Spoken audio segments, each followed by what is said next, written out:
Welcome to Just Relationships, the show that offers you concrete ways to make your relationships better. Whether it's your boss, your spouse, your children, or your friends, the quality of your relationships in life directly affects how you feel about yourself and the success you achieve. Your host, Dr. Duffy Spencer, a psychotherapist, telecoach, author, and seminar leader, will interview top experts to help you learn to manage this essential part of your life. And now, here's your host, Dr. Duffy Spencer. Greetings to you. Well, stress. Yes, we're going to talk about stress again. We've talked about it over time in various ways. And we know that we live in a very stressful society and that there are ways that we can be an eye in the storm. There are ways that we don't have to inhale all the stress around us. And I'm not saying it's easy, because there is this thing called emotional contagion. Emotions are contagious, and we can literally be stress catchers. So I am very pleased to introduce my guest, Mimi Donaldson, who is the co-author of Bless Your Stress. It means you're still alive. Welcome, Mimi. Thank you, Dr. Duffy. Oh, so good to talk to you again. And I invited you back to Just Relationships because you were such a wonderful guest a couple of months ago. Thank you. And here we are, and I'm going to invite you back again and again. Excellent. So you are an expert on dealing with stress, and you also say that stress is not always bad. And Yes Press, published by Yes Press, and your co-author is another colleague of ours, of course yours, Leslie Charles.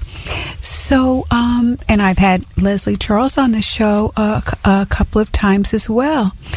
So, what is the most important thing that people should know about stress? Well, if you were to sum up the whole book and all my work on stress and people's work on stress, I would say it boils down to perspective. I mean, we started the book out with a wonderful cartoon that sort of has the whole perspective thing in a nutshell, and it's Noah's Ark at the end of the journey, and the elephant, the animals are filing off the boat 2 by 2, and the 2 elephants are in front of the 2 giraffes, and one elephant turns to the other, and the dialogue underneath is, he says, "What a lousy trip. It rained the whole time." Yeah. Now, these are the last 2 elephants on Earth. Right. And that's what he has to say, and it's the one with the tusks, so I'm assuming it's the guy. It doesn't matter. But it's just the fact that a lot of us have to deal with people who have that crazy perspective of, you know, you'll do 90% of the stuff right, and they'll find the one thing you haven't gotten to yet. Oh, yes. And they'll tell you about it. Right. And yes. The elephants who survived the giant flood, and, it rained the whole time. See, there you go. There you go. And this whole perspective thing, the whole Bless Your Stress title, which I still absolutely adore. Bless Your Stress means you're still alive, because we say the only stress-free zone is a cemetery because they don't have any stress. Right. If you're alive, you have stress. And it was brought home to me while we were writing the book.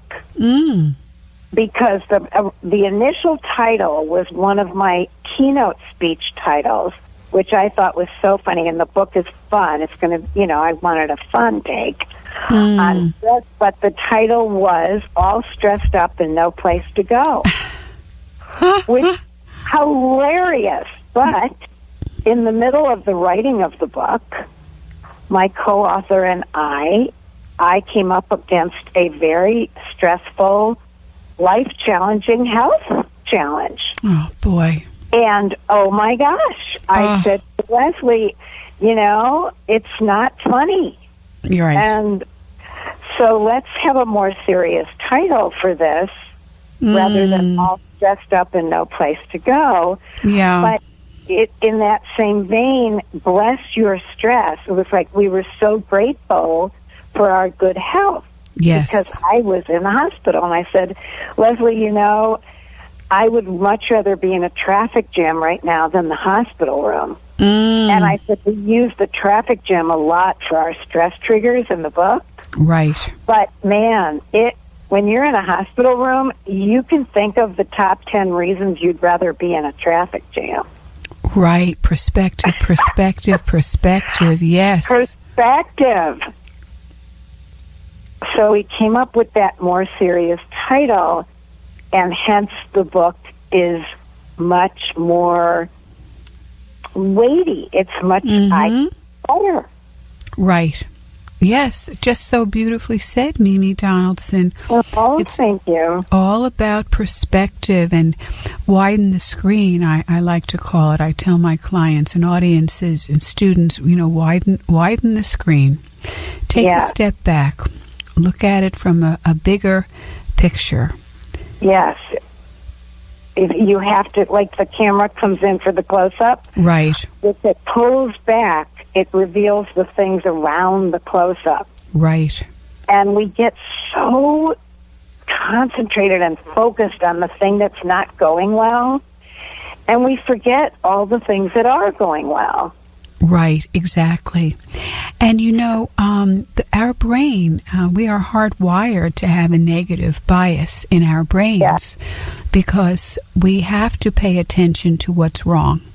We have to pay attention to danger and threat. We have to remember what goes wrong so that we will be vigilant that it won't happen again, or we can control as much as possible. And so survival instinct is the strongest one. I'm sorry, the what? The survival The instinct. survivor, absolutely. The strongest instinct. But as you say, in the moment, it's not very funny. No. I always say the humor comes after time. Time plus pain equals humor. Yes. But you need the time to look back on it, and it's funny, but it's never funny at the time. No, and do you know who Janine Roth is? She writes. What? Yes, she writes about food, compulsive eating, and one of her books is called "When Food Is Love." Yes. So she was interviewed on Oprah, and she was saying how she had lost her entire fortune, all of her money to Bernie Madoff. Oh my God! Yeah, and her friend calls her up, or she calls up her friend, and her friend said, "You know, this is going to be a blessing to you someday."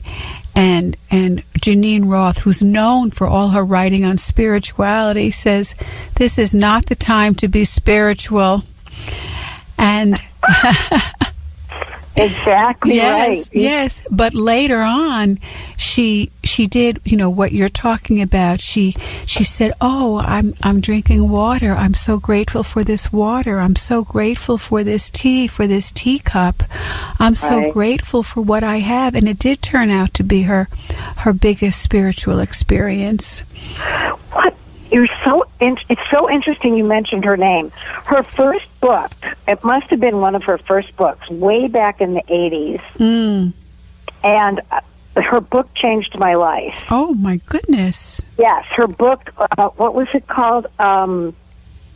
Something about eating. It was about compulsive overeating. Yeah, something. And it was, I can't remember the name of it. I can't either right really now. Really close to my heart. Yes. Because a therapist gave it to me and said, "Why don't you highlight everything that touches a chord?" Yes. For our next session. Yes, that was the whole book. Yeah, that was a good therapist. I highlighted the whole book and brought it back and realized I was eating not when I was hungry. Right. I had never experienced hunger. I ate when I was stressed and angry and sad. Right. And mostly angry or sad. Right, exactly. Me too. Oh, interesting. I've dealt with that as well. Right, absolutely. And it's why we have such an epidemic of obesity in this country and eating disorders when binge eating disorder, BED, is also an eating disorder. People don't think of it that way. They just think of people being gluttons. But it's an eating disorder like bulimia and anorexia nervosa. And it's so common because people don't know what to do with their feelings. Yes, I think the book is called Feeding the Hungry Heart. Oh, that's it, Mimi. That's it. That's it. Book, I'm telling you, I just had no idea. Right. That I had not really experienced what hunger felt like. And then it was really wonderful. You can really get better. Right.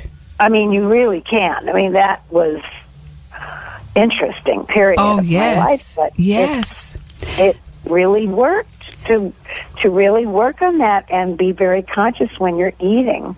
Right. And how do you, as a stress management expert and author, bless your stress, how would you look at the role of food now and how people can handle stress? Well, it's the same thing with food as with drugs. You know, we have this huge opioid crisis. Yes. And it's the same, I think. It's very similar to what I did with food. When you start feeling stressed, instead of looking at it and feeling it, you push it down. You do something else. You medicate it. Right. Some people medicate with liquor or cigarettes or food or, unfortunately, opioids, which is addicting. Right. And it's instead of really facing it, when you have to face it, not just the terrible things, because the survival instinct will take care of that. But we say in the book, give yourself the gift of ongoing reflection. Mm-hmm. Take time to think about what's wonderful in your life. I like how you put that, the gift of ongoing reflection. The gift of ongoing reflection instead of the ongoing worrying. See, we get up in the morning, we go, oh, no. Right. That meeting. Oh, I've got to see that client. I've got to call her. Oh, no. And we do this whole, I know what's going to happen. We do this whole self-fulfilling prophecy. It's not going to work. It didn't work last week. I'm going to just be spinning my wheels. And we build ourselves up in negativity.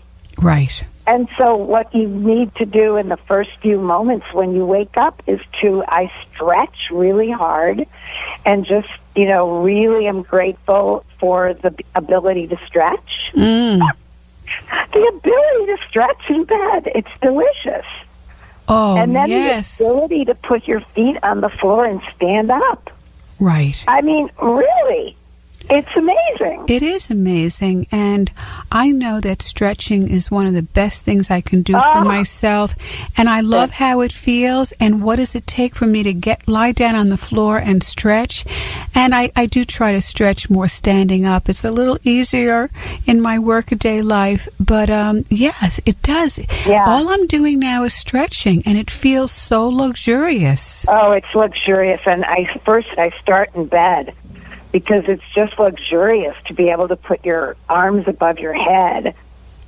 Oh, yeah. And to stretch your feet and point your toes. And it just is a lovely feeling. And it's a very simple thing. Yes. But, you don't really understand what you've got until it's gone. It's kind of like ending up in the hospital and thinking, wow, I really can't be flippant about my book title. I really have to, there's a lot worse things than a traffic jam. A lot worse things. And yet, as a psychotherapist, I am working with a couple, and they were actually having a fight about who had it worse in a certain time period. I don't have empathy for you because I had it worse than you. Well, that's that game called Ain't It Awful? Yes. And when I taught college at Columbia University, We used to play that in the teacher's lounge. Oh, you think you have it. And even in student teaching in grade schools, the teachers did it. It's always in the break room, even with nurses, and everybody does that. Right. And it's a very negative game because the one who has the worst story wins. And what do they win? You say, well, you think you've got it bad. This year I've got the win. And mine is worse than yours. And the whole point, the winning, is that you're the one who has the worst situation. Well, what kind of winning is that? Right. And people don't even know that they're playing the game, would you say? No. And I always tell audiences when I keynote or when I consult with people, I say, just don't play the game. Don't lecture people because they're not paying you as a teacher. Yeah. Because just leave the room. Do not play. Do not enter in and engage with that game. Yes. And how can you kind of teach people not to play that game without being a teacher? Can you do that? Well, you can't teach people. You just have to lead by example. And when they say, I notice you left the room, why did you leave the room? You say, I don't play Ain't It Awful. I don't want to play. Right. It makes me feel bad. It makes me feel worse than when I came in. And they'll go, oh, the only way you change people's behavior, as you know, is by example. Right.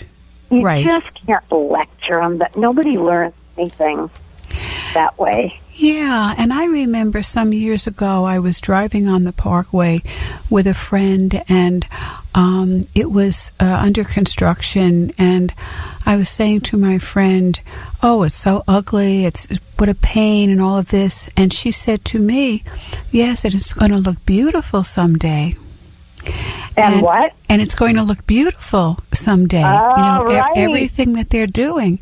And, right. And I could have told this story as if I was the wise one, and I wasn't.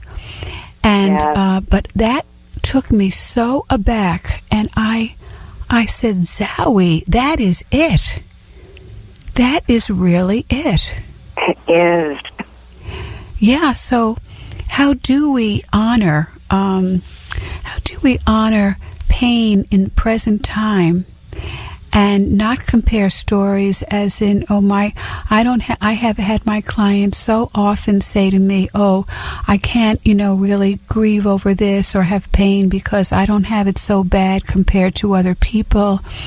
And I say, well, it's your life. Yeah. I think there's a thin line between empathizing with someone and complaining and joining in and making it real.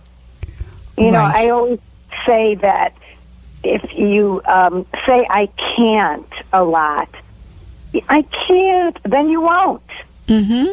Won't be able to. So your words are law in the universe. I mean, they really are. Right. And so you have to sort of watch what you say, but then there's empathy, and there's a line between. And empathy starts out with the two magic words, I understand. And I always teach, if managers can't learn anything else, and customer service people and everyone else in the world, to make sure that after you push your pause button and don't go off at the person, you say, I understand. And what that does is it triggers you to think about, wait a minute, what do I understand? Right. What are they saying? Because people want you to know what they're feeling and what they're saying. They want you to get it. Yes. That's their whole thing. That's why they're yelling at you, and that's why they're complaining, because they want you to say, I understand. Right. I get it. You might not agree with them, but you can totally understand. And you can agree with their own perception as their perception. Exactly. And without having to validate it. No, I'm sorry. You can validate their perspective without having to agree with it. Oh, that's great. Yes. Yes. Validate, don't elevate. That's great. Right. I like that. Yeah, I think that's one of the major lessons I've learned in life about communicating with people and building healthy, happy relationships. We never have to agree with someone's perception, but we do have to validate it. Yes, we do. Yeah, and most people do not distinguish between the two at all. If I don't agree with your perception, I am not going to validate it, and I'm not going to therefore validate you.